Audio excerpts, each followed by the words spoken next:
জানো গাইস, মা তো মাই হয়, তাই না? কিন্তু তাতেও কতগুলো পার্থক্য আছে। কিছুগুলো মা নর্মাল ডেলিভারি করে, কিছুক্ষণ পরেই তারা সুস্থ হয়ে যায়, হাঁটা চলাও করতে পারে, খেতেও পারে, সব কিছুই কিছু কিছু করতে পারে। কিন্তু জানো, আর একটা মা যে সিজার করে পেটের 7টা পর্দা কেটে সন্তানকে দুনিয়ায় আনে, সেই মার কতটা কষ্ট হয় জানো?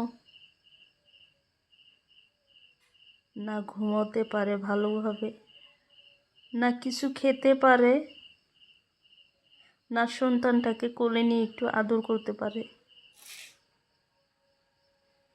3-4টা মাস সে অনেক কষ্ট করে। কার জন্য জানো? শুধুমাত্র ওই সন্তানটাকে ভালো রাখার জন্য, সন্তানটাকে পৃথিবীতে আনার জন্য। তাই বলি কি জানো, যারা সিজার করে ডেলিভারি করেছে তারা অবশ্যই সিজারের কষ্টটা বোঝে। আর সেই সন্তানকে যদি কেউ একটু গালিগালাজ করে, কীরকমটা লাগে বলো? মনে হয় যে পৃথিবীটা অন্ধকার হয়ে এসেছে। জানো, যখন সিজার করতে নিয়ে যায়, অপারেশন রুমে যখন রেখে আসে সবাই, তখন কিন্তু কারো কথাই মনে পড়ে না, শুধু যে আমাকে সৃষ্টি করেছে তার কথাই মনে পড়ে। আর মনে মনে মারা কি বলে জানো? যে আল্লাহ, আমার যে সন্তানটা গর্ভে আসে তাকে তুমি সুস্থভাবে দুনিয়াতে এনো, তার যেন কোনো কষ্ট না হয়। জানো, যারা যারা অপারেশনে গেছে তারা তারা অবশ্যই জানে, নিজে গেলেই মৃত্যুর মুখে, কিন্তু তার কথা কেউ ভাবে না।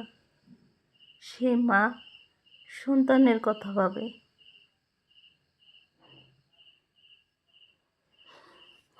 যারাই সিজার করেছে তারা অবশ্যই বুঝবে যে সিজারের কী যন্ত্রণা, কী জ্বালা। আর কিছু কিছু শাশুড়ি মায়েরা কি বলে জানো? বলে, তোমরা তো সন্তান ছিঁড়ে ফেটে বার করো নাই, তোমাদের তো কেটে বের করা হয়েছে, তোমাদের তো সন্তানের প্রতি কোনো কষ্টই হয় নাই।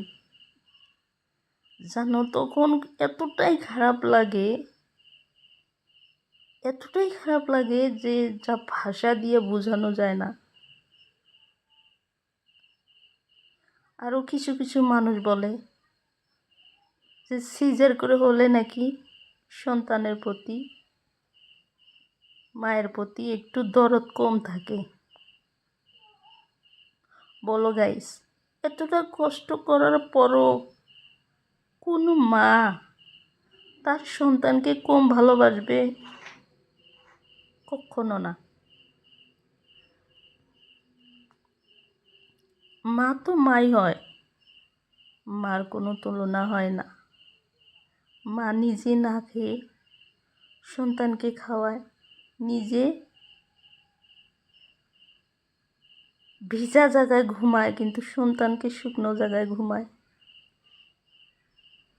তো গাইস, আমি তোমাদের সাথে অনেক কথাই বললাম,